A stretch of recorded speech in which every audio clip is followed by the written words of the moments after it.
Bienvenidas a Jefas y Jevas, el podcast de la mujer latina empresaria, donde conversamos con dueñas de negocio en etapa de crecimiento, aceleración y expansión y narramos sus experiencias como líderes de la industria. Escúchanos todos los martes y compártelo. Recuerda seguirnos en las redes sociales y utilizar el hashtag Soy Jefa y Jeva. Mi nombre es Celina Nogueras y soy cofundadora y estratega de marca del estudio de diseño MOA.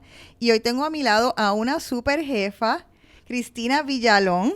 Hola. Hola, ¿cómo estás? Copropietaria de Álvarez Díaz y Villalón. Correcto, gracias por la invitación. Muchísimas Celina. gracias por aceptar y estar aquí con nosotros.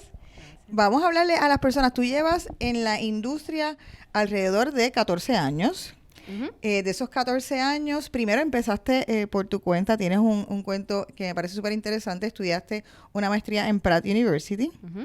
Y entonces regresaste a Puerto Rico. Tenías un esposo, te casaste. Me casé. Tenías un esposo arquitecto. Uh-huh. Pero en ese momento no les pasó por la mente trabajar juntos. Para nada. Al revés, lo contrario, no queríamos trabajar juntos, eso era lo único que teníamos claro. Eso a mí me parece interesante porque yo pasé por ese mismo periodo de negación un tiempo en el cual yo dije, no vuelvo a trabajar con una pareja y ahí mira que uno aterrizó. Pero entonces háblanos como quiera de esos inicios tuyos por tu cuenta. Uh-huh. Pues yo regreso a Puerto Rico después de graduarme y trabajo aquí con una diseñadora localmente, Lulu Puras. Que también estuvo en el podcast. Exacto, mi colega, a quien quiero y admiro mucho. Y estuve con ella un año. Luego de un año dejo de trabajar con ella para estudiar para mi reválida. Y cuando pasé la reválida, gracias a Dios de la primera, pues me voy por mi cuenta porque alguien me refirió un trabajo y entonces pues me atreví a hacerlo. Y pues lo empiezo a hacer por mi cuenta y me recuerdo que ese trabajo era un trabajo de decoración y recuerdo como que it was the biggest deal, como que wow. Había que coger algunos cojines y tú estabas bien pompeada. No, era todo el apartamento, lo cual era como que wow, puedo hacer todo el apartamento. El cliente no vivía en Puerto Rico. Y me dejó, pues... Te dio libertad Me creativa. dio libertad, o sea, que fue súper fun. Pero sí, recuerdo que era como que increíble. Oh, my God. Bien chulo. Y en ese momento estabas... también coincidió con tu primer embarazo. Sí, bueno, sí, mi primer embarazo fue 2006. Mi primera hija nació en diciembre del 2006. Actually, lo que coincidió con mi primer embarazo es que un amigo mío de high school me llama y me dice que su papá acababa de comprar un apartamento en Nueva York. Me dice, mira, le está buscando un diseñador y yo le dije que te habías graduado tu maestría. Llámalo llámalo. De casualidad, yo estaba en Nueva York cuando me llamó mi amigo y yo le dije, yo estoy en Nueva York ahora mismo. Me dice, pues llámalo, que papi está ahí, llámalo. Y entonces lo llamé. Y esta persona puertorriqueña me dijo, ven para acá que te enseño el apartamento. Y llegué allí, entré, él me dijo, bueno, si quieres el trabajo es tuyo. Y yo, ¿en serio? So, terminé diseñándole el apartamento. Actually, en ese momento, mi esposo arquitecto me ayudó porque él había trabajado en Nueva York y por ende tenía licencia en Nueva York. Y allá, para hacer cualquier tipo de remodelación, aunque sea sencilla, necesitas someter planos al edificio, o sea, es una burocracia bastante intensa. Y entonces hicimos todo eso, sometimos todo y logramos el proyecto. Y hice el proyecto estando en cinta. Recuerdo estar con la barriga en el apartamento, tú sabes, haciendo staging, pero súper chulo. Pero eso es una experiencia súper chula, o sea, uno de tus primeros proyectos entonces también que fuese en Nueva York, porque yo creo que eso es una de las aspiraciones más grandes que uno tiene como diseñador, que el trabajo de uno pueda poder trabajar globalmente y que el trabajo de uno se reconozca. Sí, fue súper fun. Para mí, yo había estudiado en Nueva York, o sea que me conocía un poco el landscape, nunca había hecho un trabajo allí, o sea que no es lo mismo. Pero fue divertido y entonces un muchacho que estudió conmigo en Nueva York durante mi maestría, como yo estaba viviendo en Puerto Rico, pues le dije, tú me ayudas, tú puedes ser como que mis eyes and ears allá, y lo usé un poquito de project manager. Y nada, toqué todas las puertas que conocía por allá y logramos hacer el apartamento y de verdad que quedó súper súper chulo, el cliente satisfecho y yo emocionadísima que me dieran la oportunidad. Así que... Y entonces en ese momento, una vez dejaste de trabajar con Lulu y te fuiste por tu cuenta, ¿de dónde estabas trabajando? Estaba trabajando desde donde sea, de mi carro, de la casa. Monté una oficinita en la casa. Y recuerdo que la bebé le daba de comer, la acostaba en la cuna al lado y me iba a la oficina y me ponía a hacer llamadas. Y era como juggling act constante, tratando de hacerlo todo a la vez. Como Que eso también es una de las cosas que uno a veces no se da cuenta de un empresario que tiene que... O sea, ahí no hay el maternity leave, que otras personas están haciendo lo que te corresponde, sino si tú dejas de trabajar, dejas de ganar ingresos. Correcto. Yo no sé lo que es maternity leave. Yo nunca cogí maternity leave. Con mis 3 barrigas nunca dejé de trabajar. Y en parte, pues no sé, yo creo que yo soy media workaholic también, o me gusta lo que hago, o sea que no lo veía como un sacrificio, o sea, para mí no era opción. Exacto. Yo dejar de desconectarte. Trabajar. Era como que, ¿cómo va a ser si tengo proyectos corriendo? ¿Qué le voy a decir? Que me voy, no puedo, o sea, tengo que acabar. Así que sí, siempre fue ongoing. Y hubo un momento entonces que te mudaste y le alquilaste, decimos acá nosotras dos, le alquilaste un espacio a Ricardo, él tenía unas oficinas y entonces dijiste, bueno, tengo que salir ya de la casa. Sí. ¿Eso es porque se empezaron a complicar los proyectos y tenías entonces otras personas que te ayudaban o querías salir del espacio? Sí, yo creo que era como una combinación de las dos. Se me estaba haciendo difícil manejar todo a la vez, ese pues juggling act de motherhood y de trabajo. Y yo creo que uno como que necesitas desconectarte del ambiente en parte. Y creo que yo lo reconocí, Ricardo también lo reconoció, Ricardo es mi esposo, y dijimos, bueno, pues ¿por qué no te alquilo un espacio en la oficina? Así por lo menos tienes a un lugar donde ir a trabajar y es un poco más profesional, ¿verdad? Y pues, y así empecé. Pero en ese momento no estaban colaborando juntos. No estábamos colaborando juntos y eso estaba súper claro. Súper claro. No vamos a colaborar. 2006, sí, estoy pensando. Es que la primera colaboración que hicimos fue en el 2007. Ajá. O sea, se dio ese momento que me dice que es el proyecto de Budatai. Que fue el proyecto de Budatai. A Ricardo lo contratan para hacer ese restaurante y me ofrece hacer los interiores. Yo pues obviamente, of course, vamos por encima, que esa es mentalidad de empresario, que aunque no lo hayas hecho, pues dice, correcto. I'll do it, why not, la oportunidad, yo di que sí y después figure out cómo lo vas a hacer, pues así fue. Y ese proyecto fue súper chulo. Yo me fui a todos los Marshalls de Puerto Rico buscando Budas, inventando, viendo cómo podía lograr hacerlo en el budget limitado que había. Me gustaría un poco que le explicaras a las personas cómo es que funciona un diseñador de interiores con relación no solamente al diseño, sino entonces también a la parte del sourcing. ¿Cómo era tu day to day? Que hay un trabajo que es de oficina, pero hay un trabajo que es mucho en el campo. Sí, hay mucho trabajo que es en el campo. Hay trabajo de psicología con el cliente. Definitivo. Es más, yo creo que lo que más hay es trabajo de psicología. Pues mira, en el caso de Budatai, el cliente estaba bien claro en lo que quería. Él nos dijo, el chef nos dijo que quería un jewel box. Y entonces, pues, esa era como que los marching orders y era make it happen. Así que, pero nos dio bastante leeway en cuanto a poderle presentar ideas. Había un budget limitado, o sea que había que ser bien resourceful. Yo, para todo lo que eran los toques finales, o sea, todo lo que eran los materiales per se, los finishes, pues todo eso se escoge y se especifican los planos y el contratista se encarga. Pero todo lo que son los finishing touches, por decir, todos los budas, las lámparas decorativas, por ejemplo, las lámparas decorativas, yo las encontré, las estaban liquidando en una tienda, yo creo que ya no existe la tienda, ni me acuerdo, y tenían unas bolitas amarillas y verdes que no funcionaban para el concepto que estaba tratando de montar. Rojo, me recuerda. Sí, era todo rojo y dorado. Yo creo que ese restaurante se hizo antes de la época de Instagram. Antes, sí. Pero ese era, yo creo que uno de los primeros restaurantes instagramiables. Sí, estaba... Porque era precioso. O sea, ir allí era como para... En ese momento, no sé si instagramiable, era como para be seen and be seen. Estaba... quedó chulo, quedó chulo. Inclusive, las lámparas en la entrada eran unas lámparas súper económicas. Yo creo que yo las compré en Casa Feus, maybe. Las que conseguí que le pinté las bolitas, o sea, Ricardo me encontró en la marquesina de casa con spray paint. Ahí, ¿qué tú haces? Yo, I'm making the lamps work.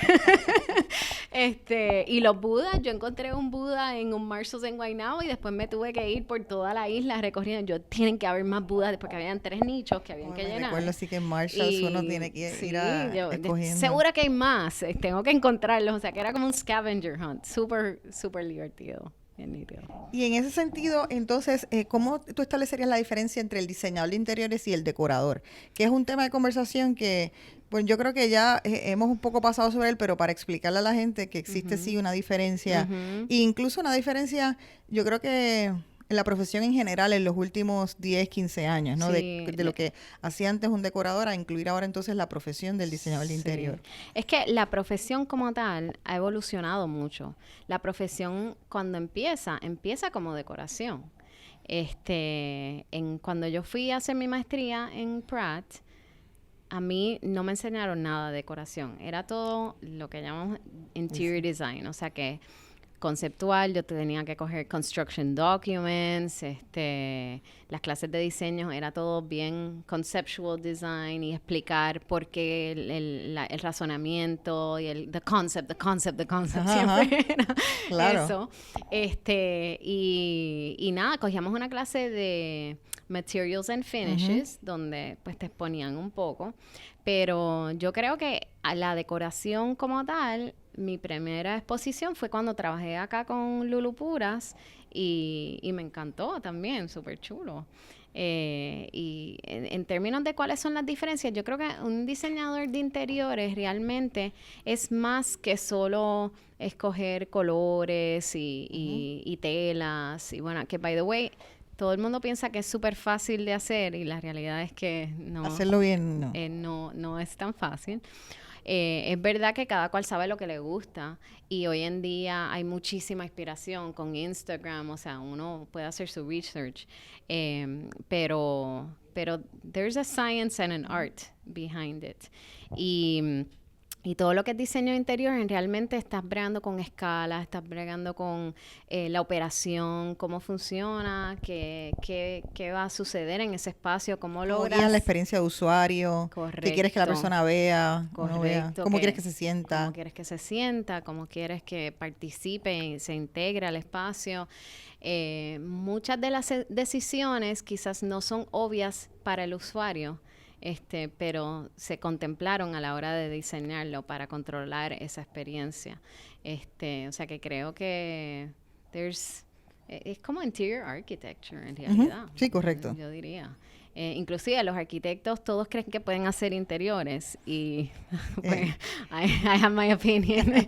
I would beg to differ. Siempre esas dos disciplinas van a estar un poco ahí reñidas de... Oye, al César lo del César, ¿verdad? Cada uno viene con un prisma diferente, bien importante. O sea, ambos son súper válidos. Yo no creo que uno es más válido que otro. Yo sí pienso que los espacios se viven de adentro hacia afuera. O sea, que para mí es inaceptable solamente pensar en cómo se ve por fuera y la fachada y no pensar en la implicación que hay adentro. Y una de las razones que Ricardo y yo terminamos eventualmente, después de mucho debate, uniendo pues esfuerzos, fue por eso, porque queríamos dar un valor añadido y entendíamos, yo iba a muchos espacios a cada rato y decía, Dios mío, es que no entiendo, how do I fix this? O sea, what were they thinking? Y decía, esto va a funcionar mucho mejor si desde un principio estamos trabajando juntos hacia el mismo norte. Y eso beneficia al cliente. Hay muchos, pues you're avoiding costly mistakes antes de que sucedan. en vez de tener que arreglarlas luego de por no pensarlas. Y eso pasa no solo con arquitectura y diseño de interiores, sino que todas las disciplinas, cada cual viene con su ángulo.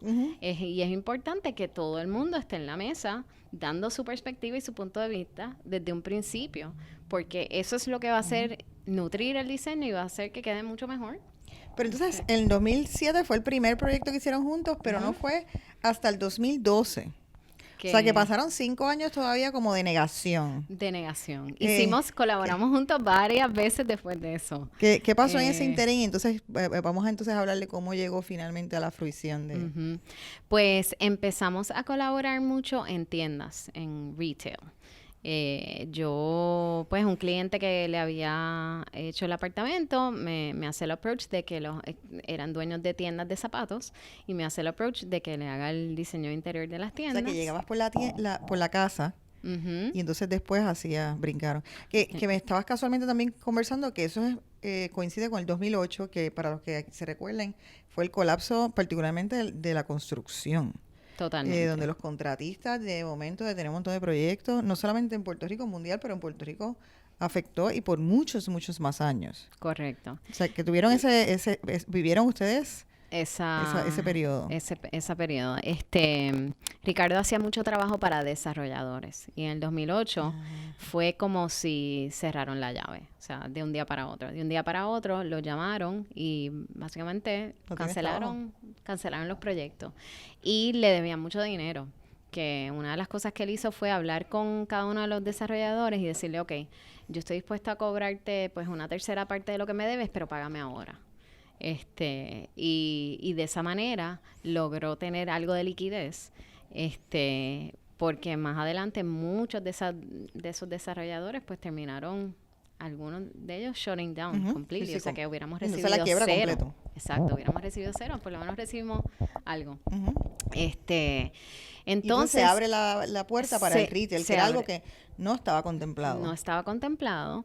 Yo en mi maestría había tenido la oportunidad de diseñar, o sea, de coger un curso de Exhibition Design y mi thesis project era en retail, o sea que me intrigaba y me emocionaba. Yo sabía que necesitaba un arquitecto para completar esos proyectos y le digo, bueno, yo lo puedo hacer, pero con mi esposo.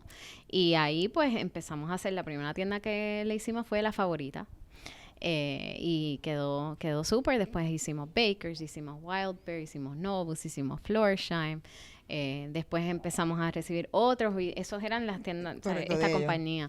Pero después terminamos diseñando Zara, Nordstrom, fuimos arquitectos of record, hicimos Valija Gitana, hicimos, en el Middle East, hicimos un diseño de un department store allá en Dubái, en Abu Dhabi, Gatsby. Y entonces para ese momento... Entonces dijeron, espérate, ya estamos colaborando con demasiados proyectos. Ya estábamos colaborando bastante, by that point. Y decidieron hacer un rebrand.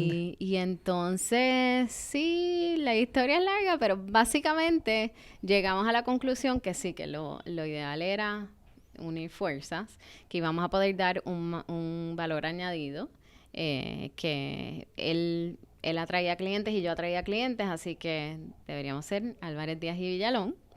Y así... Y eso fue entonces en el 2013. Eso fue finales del 2012. 2013, pues nosotros estábamos en Popular Center y ahí es que decidimos mudarnos a Ciudadela, que en aquel entonces no había nada en Ciudadela, estaba vacío. Todo estaba cerrado, incluyendo el supermercado, que estaba en proceso. Había que tener mucha visión para ver, pero sí. La localidad es hermosa. La localidad era bella. El espacio, o sea, era como que... un sueño para un diseñador y un arquitecto. Así que we took a leap of faith, cogimos el espacio. Me recuerdo que no había dónde comer, no había Lote 23, no había Planet Fitness, no había YOLO, no estaba todavía la librería, no había nada, literalmente no había nada. Bueno, estaba Hacienda San el Pedro. Mesón, estaba el Mesón. Y la Hacienda San Pedro. Yo no tomo café, así que... Tía, ¿cómo te mantienes despierta? Te lo voy a preguntar ahorita. Pero nada, nos movimos ahí y la verdad que eso fue para nosotros súper, súper bueno. porque el espacio de por sí, la manera que lo diseñamos, queríamos diseñar un espacio que demostrara nuestros valores, what we believed in, lo que se podía hacer con diseño. Las oficinas las certificamos LEED Platinum. Me recuerdo eso, Que muy fueron, pionero. sí, las primeras oficinas de arquitectura y diseño en ser LEED Platinum. Originalmente estábamos tratando de simplemente certificarlas LEED. Pero tenemos overachievers en la oficina y nos fuimos, we can do it, vámonos Platinum. Así que nada, we did it, tenemos composta ahí, entonces tenemos los solatubos, súper chulo. Y tú sentías como cambió toda la energía de la gente, o sea, era como... ¿Tú traías equipo de trabajo a la ecuación o tuvieron que generar un equipo de trabajo? Teníamos, déjame pensar, sí, yo traía creo que una persona de Villalón Interiors, las demás eran de Álvarez Díaz Group. Quiero entonces un poco hablar porque yo te decía que yo siempre los he admirado mucho y he estado pendiente y como estratega pues he estado figuring out la estrategia que están haciendo. Y te decía que ya sí para ese tiempo, yo pensaba incluso que por todo lo que yo escuché de ustedes cuando abrieron esa localidad, yo pensaba que ustedes llevaban años juntos trabajando. No. Pensaba que llevaban años. Y sí me di cuenta que empezaron a hacer un esfuerzo. Ricardo estaba escribiendo bien activamente sobre Santurce en el periódico. Sí. Se metió a participar en el colegio de arquitectos, en las diferentes juntas. En la Fundación por Arquitectura. En la Fundación para Arquitectura. Sí. Entonces, ustedes, yo pienso que ustedes empezaron, también quizás fue simbólico ese mudarse ahí con este approach, que ahora me doy cuenta que era nuevo, de posicionamiento. Me hiciste un cuento también anteriormente de que eso un poco, tú traías eso, porque lo viste en Lulú, aprendiste unas cosas, porque hemos hablado que dentro de la profesión tanto de la arquitectura como de las industrias creativas no necesariamente se te fomenta que exhibas el trabajo, a que hables de tu posicionamiento. Para nada, o sea, todo lo contrario. En la escuela de diseño no te enseñan nada de negocio. Todo lo que te enseñan es de diseño. Y diseño es great, pero es, pues nada, bien poquito. O sea, lo que necesitas para ser exitoso en la profesión es, vamos a decir, 10% de diseño y lo demás es everything else, tú sabes. Maybe 10% of the job es diseño.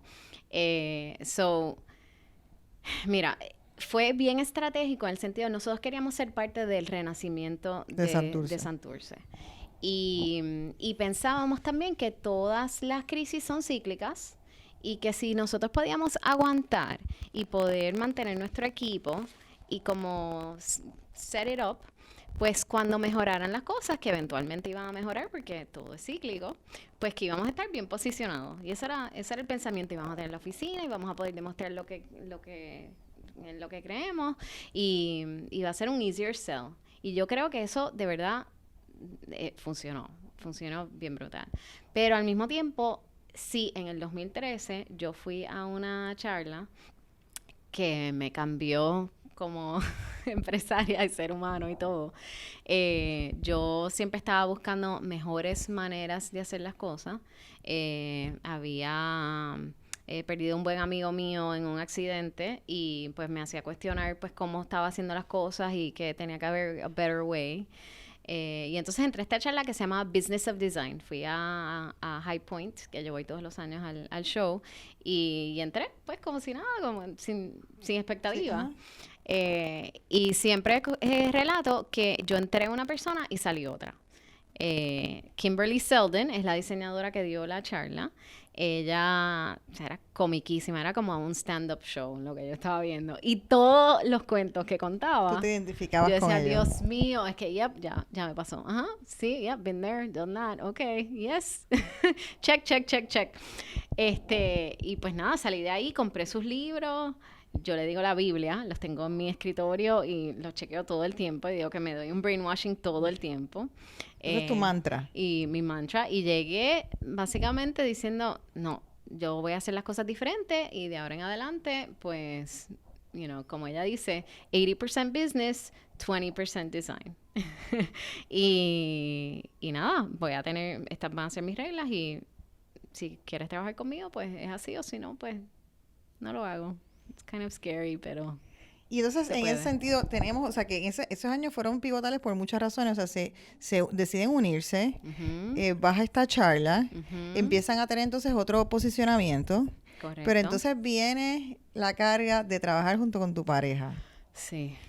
Como, Es fuerte. yo he estado ahí, been there. Ujú, Yo siempre digo que hay que tener mucha inteligencia emocional definitivo. para trabajar con eso.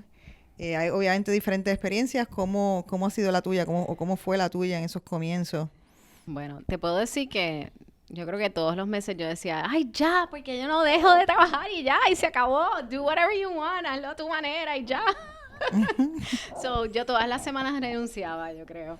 Era mucho como, pues, mucho give and take, así como struggling for space, y de definir cómo queríamos hacer las cosas, o sea, cuál iba a ser el business model, porque cada uno venía con un business model diferente, y al unir, en realidad todo cambia, hay que crear uno nuevo, no es ni el de él ni el mío, o sea, ninguno de los dos ya funciona, porque el valor que estamos ofreciendo ahora es diferente, y por ende, pues... So, realmente dentro de que venían de las mismas, o sea, tenían sus campos, pero en el fondo juntos pivotearon un poco. Sí, O sea, juntos pivoteamos, definitivamente. y entonces encontrar eso Y, fue lo que entonces quizás... y encontrar eso fue, sí, fue un poco de, o sea, tú das y yo doy y así. Se cumplió la profecía de que, ok, vamos a estar ready cuando mejore un poco las cosas, en el sentido de que uno de los proyectos grandes que conseguimos, que fue este proyecto de Affordable Housing, lo que era Gladiola antes, pues el desarrollador que viene para ese proyecto había venido a Puerto Rico a entrevistar a diferentes firmas. Como que la mayoría de las firmas habían cerrado o estaban trabajando desde sus casas, habían hecho lo opuesto a nosotros, they had Correcto. reduced. Y Nosotros, ustedes lanzaron un libro también. sí, pero eso fue un poco después. Nosotros, como que, we bet on black, o sea, hicimos lo opuesto. Dijimos, como esto es cíclico, vamos a mantener el equipo con mucho sacrificio. O sea, nosotros, we went through a lot of our savings para hacerlo. Pero, we're gonna be ready. Y entonces, pues cuando este desarrollador estaba entrevistando a diferentes firmas, nosotros teníamos infraestructura, teníamos una oficina, teníamos un showcase, o sea, we looked like we had our stuff together, you know, no quiero decir una mala palabra, our stuff together, right? Y pues nada, it paid off porque Correcto. nos dieron el proyecto y Sí, pudimos yo trabajarlo. recuerdo esa época, o sea, muchas oficinas Sí. de arquitectos que habían tenido muchísimos proyectos, estaban cerrando, trabajando, reduciendo a 2 personas, trabajando desde la casa. No habían proyectos, estaba todo parado. Y inclusive, aunque todo es cíclico, se tardó mucho más.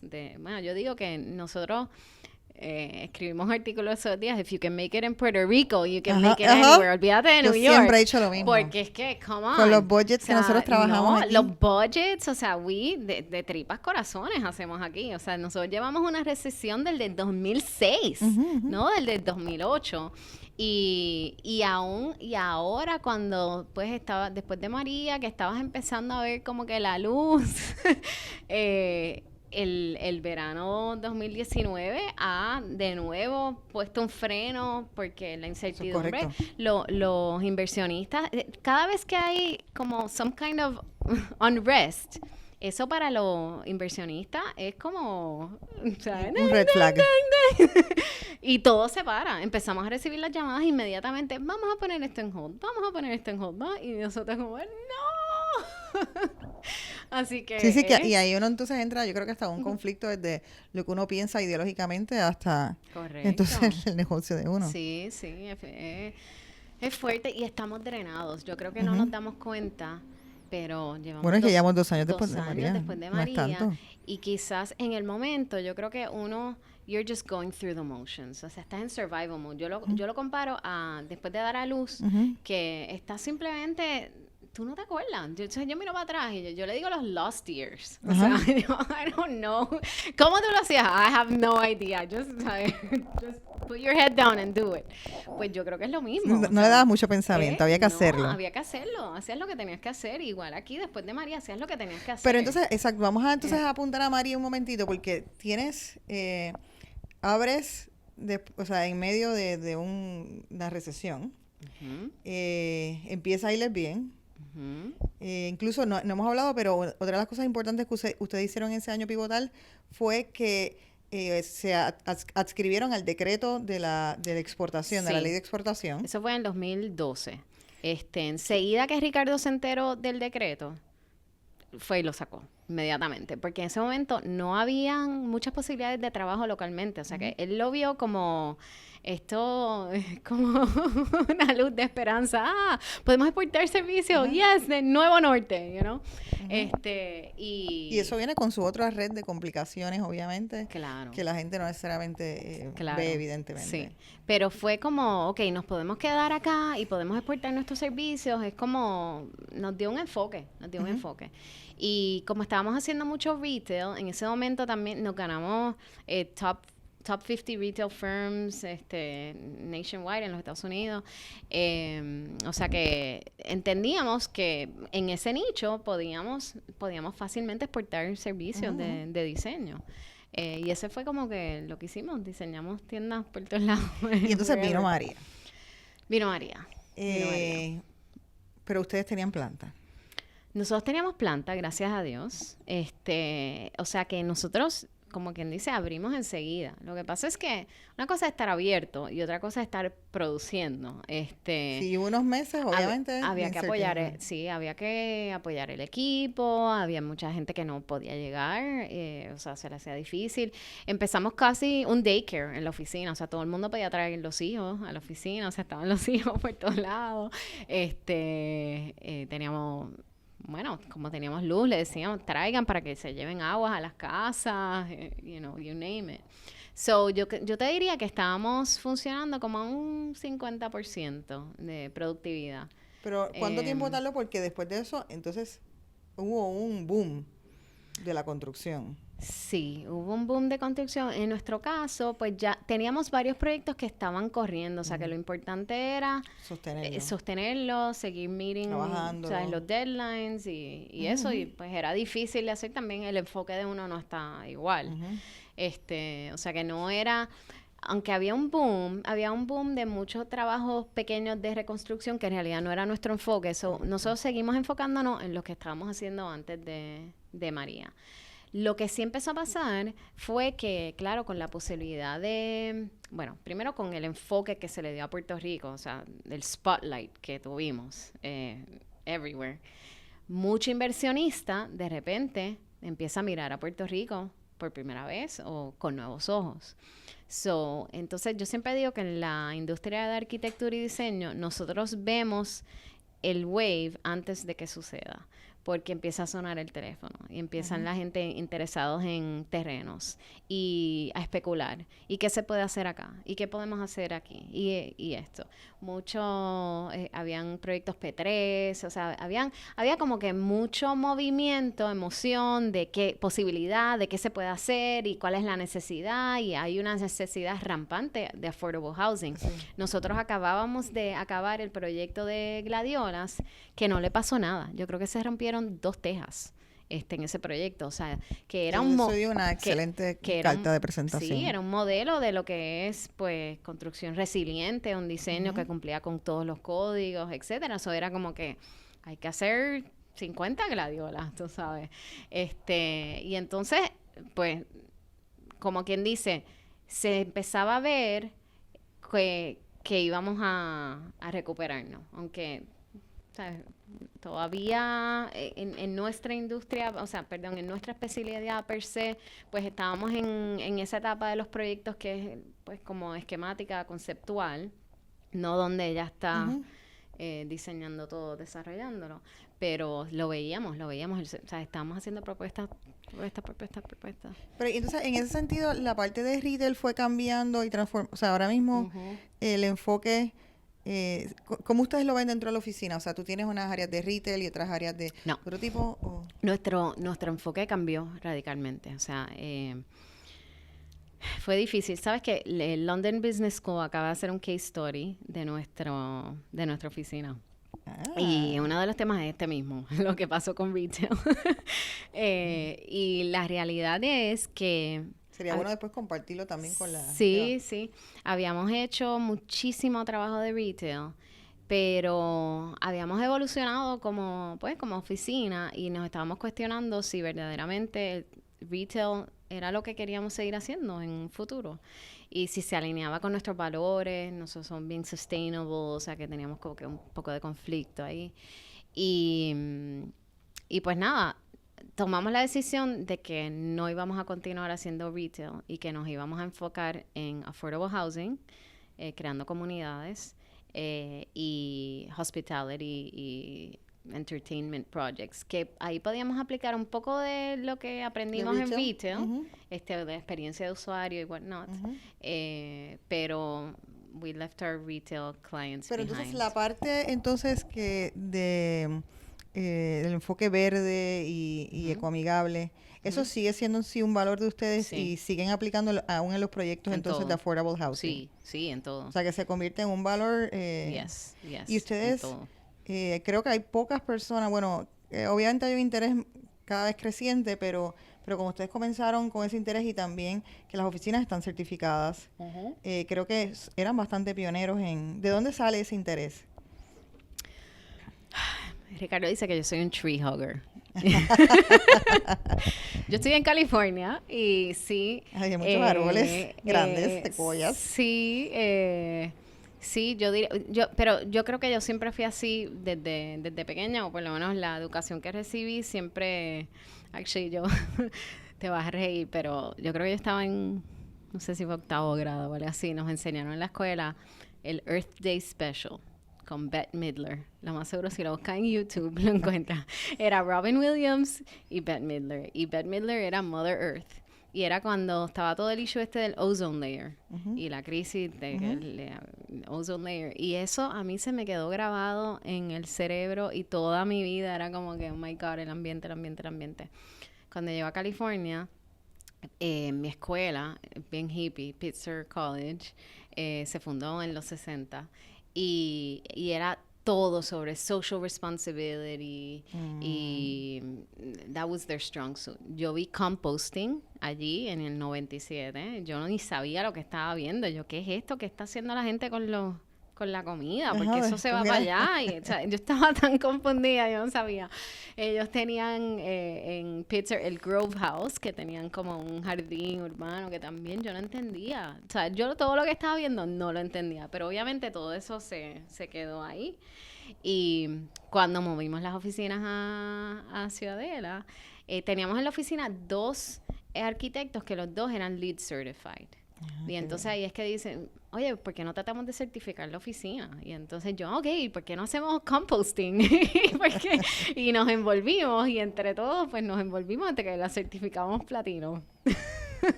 Qué bien. Y entonces ahora mismo, después de haber tanteado con diferentes ramas, ¿en qué etapa están ustedes y hacia dónde entonces dirías que quieren dirigir los planes? Pues yo creo que seguimos con el enfoque de que queremos seguir haciendo affordable housing y creando, más que nada creando comunidades, que entendemos que hay una necesidad tan grande en el mundo entero, en Puerto Rico, o sea, ni se diga. Tuvimos la dicha de poder trabajar con este desarrollador, McCormick Baron Salazar, y el modelo es un modelo diferente que es Mixed Income,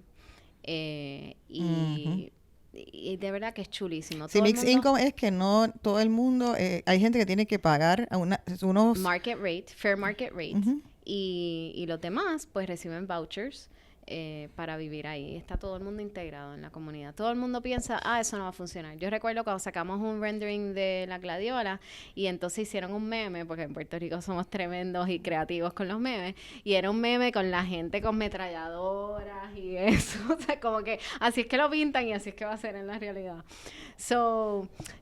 Pero la realidad es que se piensa que eso no va a funcionar anywhere. Y ellos han demostrado que funciona everywhere, porque en realidad tienes que crear support system para ayudarlo, pero se puede y transformas la vida de tantas personas. Entonces, tener ese, es como... Que también es lo mismo, pero hay edificios de ese tipo en el Viejo San Juan, que también están, la cosa interesante es que están bien localizados, es una una posicionamiento, o sea, una localización prime. Sí, es que la Y localización combinas es clave. gente. Sí, la localización es clave porque necesitas áreas que sean caminables. Uno de los errores que se cometió antes en el modelo que se hacía con el inner city housing es que hacían estas torres, como lo que era Gladiolas antes. Lo triste de Gladiolas es que Gladiolas se construyó 30 años más tarde, el Gladiolas original, 30 años más tarde, de que estaban tumbando todos que los no- failed projects en Ajá. los Estados Unidos porque se daban cuenta que it was a failed model. Y la razón era que basically estabas metiendo a todas estas personas de recursos escasos en el medio de la ciudad, pero todos los trabajos se estaban yendo a los suburbios. Y entonces no había buena transportación pública. Entonces, estas personas, ¿cómo llegaban a trabajo? No tenían podían. carro, no tenían manera de llegar.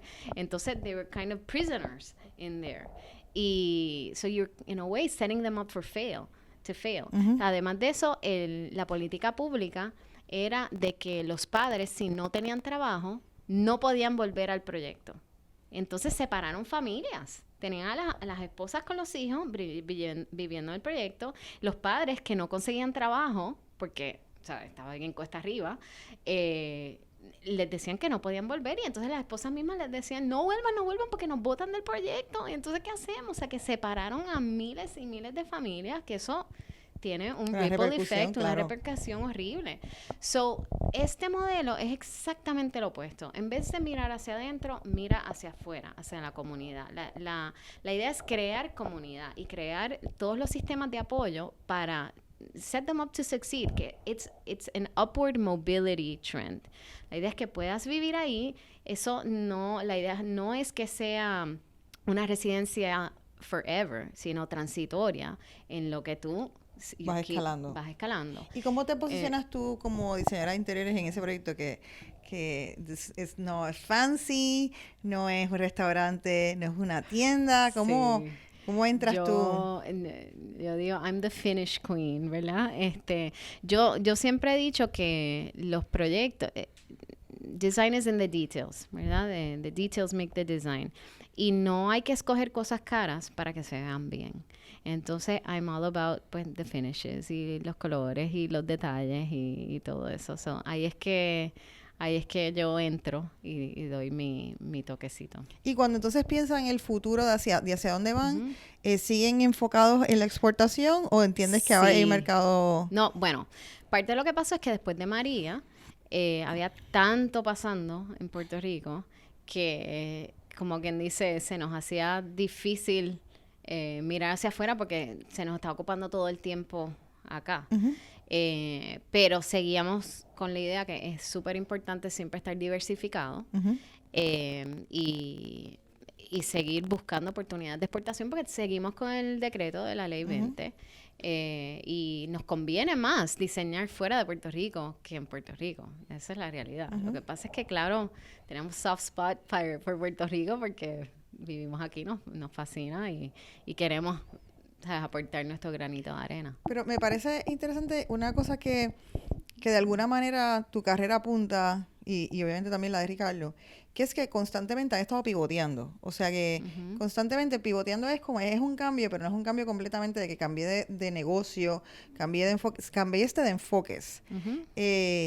Y también eso refleja la evolución de uno como ser humano, porque uno tiene todo el derecho a decir, mira, a mí me interesa ahora mismo el retail, o a mí me interesa ahora mismo lo residencial, pero en este otro periodo de mi vida me interesa el affordable housing, me interesa, y sabes yo si te entrevisto de aquí a 3 años, 5 años y me dices que tienes interés en otra cosa. Pero no me extrañaría. Pero eso a mí me parece muy bien, ¿no? Hay gente que nunca piensa en eso y siempre es como que están enfocados en una sola cosa o ni se cuestionan a sí mismos, porque yo creo que es una cuestión de estarse evaluando a sí mismo y decir, ¿hacia dónde quiero ir ahora? Correcto. A mí me influencia mucho Mary Forleo y su término de multi-passionate entrepreneur me fascina, me identificó mucho.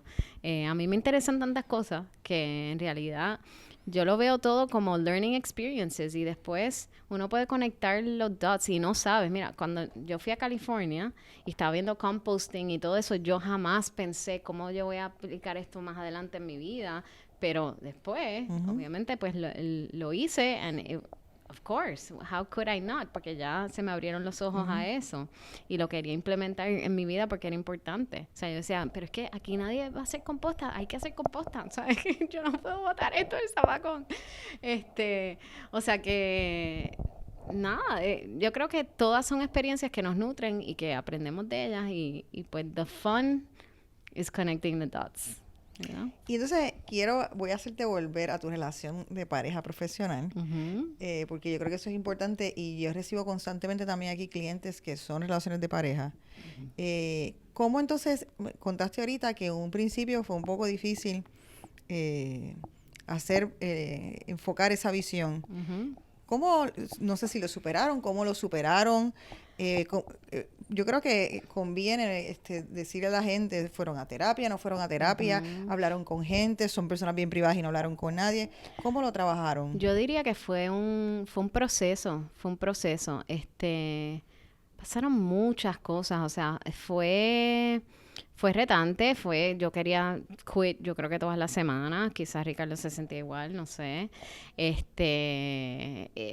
mucha como que tensión, discusión, fuimos a terapia, sí, individualmente y juntos, también nosotros ambos somos personas que bien introspectivas y que siempre estamos tratando de ver cómo podemos mejorar y de qué podemos aprender.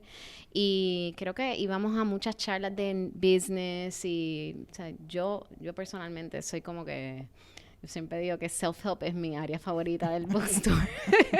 Yo por mí estaría todo el día, ¿sabes? Growing. Así que yo me paso escuchando cosas y le mando artículos y le mando, tú sabes, quotes, sí, ¿sabes? Es como que constante. Y creo que, no sé, llegó un punto donde estábamos alineados, ¿sabes? Recuerdo pensar hace como un año atrás, como que, wow, Mira, estamos alineados, como que pienso lo mismo. Es como que, wow, it only took, what, 4 years, 5 years. Pero sí, yo diría que cada día estamos más alineados. Yo creo que ese ¿Y qué tú crees que fue el norte para que eso como quiera, que sí estaba molestando, no les hiciera o separarse tanto profesionalmente o personalmente? No sé, o sea, definitivamente hay un commitment de ambas partes de, o sea, make this work. En lo del London Business School nos preguntaron, actually fue súper cómico porque la manera que lo presentaron, la primera vez que presentaron el case story, yo no pude ir. Yo era el primer día de clases de las nenas y no las podía dejar solas y Ricardo fue a Londres. Y entonces lo tenían a él atrás del salón, como si fuera un assistant professor o algo, no sé, incognito. Y tú veías cómo reaccionaban los estudiantes y era como que, y están juntos, pero se divorciaron porque we didn't agree on anything, ¿verdad? Y pues una de las cosas que les dijimos fue, no, en realidad, the marriage saved the business, porque era como que, it wasn't an option to give up. ¿Verdad? Era como que... Y Ricardo siempre dice, gracias a Dios que el matrimonio estaba bien, porque si no, hubiera sido bien difícil. Las dos retos a la vez, ¿verdad? Pero sí, it's just... No sé, I think que you grow together y evolucionan juntos, o por lo menos ese fue nuestro caso. Me imagino que no todos los casos son iguales. Pero es un reto. No es fácil. No es nada fácil. Y no hay una sola solución tampoco. No hay una sola solución y hay que estar dispuesto a, pues, put in the work y, commit de que by any means necessary, ¿verdad? Pues muchísimas gracias, Cristina. Ha sido súper divertido. Estoy loca por leer el review del Business School. Ahora vamos a entrar a la etapa de rituales. Okay. Que son unas preguntitas rápidas para conocerte un poquito mejor. Así que son preguntitas cortitas y chulas. ¿Te consideras extrovertida o introvertida? Wow. Ya de la primera y me cogiste. Yo diría introvertida. ¿Vas a eventos de networking? Sí. ¿Qué eventos de networking le sugieres a las otras jefas y jefas que nos escuchan? Bueno, yo participo de un grupo, tengo un grupo de mujeres que se llama Women Empowered y pienso que todas las mujeres deberían formar este grupo porque nos ayudamos mucho de por sí, aprendemos tanto las unas de las otras que you always need a backing de otras mujeres que piensen como tú, o por lo menos el alignment. ¿Y eran amigas antes o son No. es de negocio? No éramos amigas antes, ahora somos como Hermanas. best buddies, hermanas. Inclusive, yo vengo de celebrar el cumpleaños de una de ellas que she's like, ¡te vas!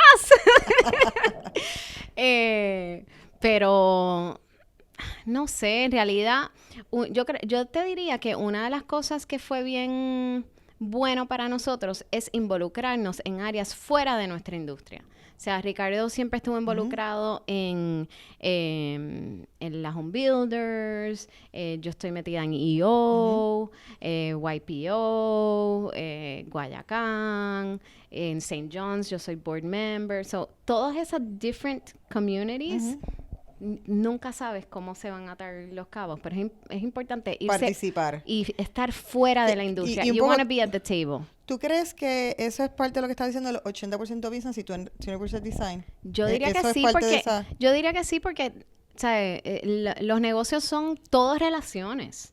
O sea que mientras más relaciones tú puedas hacer everywhere, eso de alguna manera u otra te va a ayudar en tu negocio. Y entonces yo creo que esa ha sido una clave y algo que vemos, por lo menos, yo diría que quizás más con los arquitectos que los diseñadores, que usualmente se quedan entre ellos, no quieren salir de architecture language.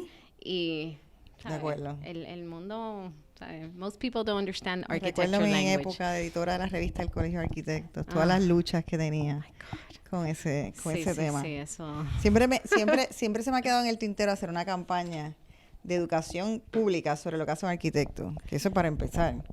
Yo creo que más de la mitad de la gente no sabe exactamente lo que hace un arquitecto. Sí. ¿Qué superpoder quisieras tener? Cloning. ¿Qué tiempo inviertes en las redes sociales? Más de lo que quisiera. ¿Cuál es tu favorita? ¿Cuál red social es la favorita tuya? Instagram. ¿Qué es para ti una definición de un domingo feliz? Ay, estar con mis nenas y mi esposo tirada en la playa leyendo un libro. ¿Qué libro has leído recientemente que te ha impactado? Me acabo de leer Everything is Figureoutable de Mary Forleo y me encantó. ¿Piensas en tu retiro? No me veo retirándome. Nunca. ¿No piensas así como un plan a largo plazo que quisiera? No, o sea, quisiera tener financial freedom. Yes. Pero a mí me encanta trabajar y no veo, ¿sabes? No me veo retirando. O sea, what would I do? Digo, quizás viajar y whatever, pero es que, no sé, me gusta crear. O sea, me veo creando. En el caso, entonces, hablando de tener financial freedom, ¿tienes assets diversificados? Sí, tengo assets diversificados. ¿Qué le pudieras recomendar que haces tú y que has hecho? Pues mira, hace unos años atrás, yo cuando pierdo a mi amigo y empiezo a cuestionarme toda mi existencia,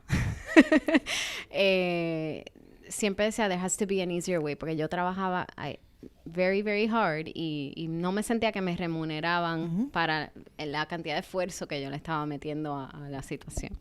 Y calidad, posiblemente. Y la calidad y todo, o sea, yo dejaba el pellejo ahí, era no matter what.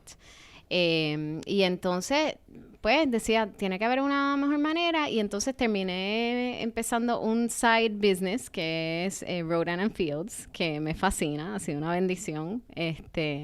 Y más que nada, ese negocio lo que ha traído a mi vida, además de unas conexiones chulísimas, again, relationships, pero es como un professional growth plan with a compensation attached. O sea que todo lo que yo aprendo ahí de mí y de pues overcome my fears y eso, porque para mí era como que ¿cómo yo voy a estar haciendo eso? ¿Qué va a pensar la gente? Y bla, bla, bla, bla, todas estas estupideces que uno piensa.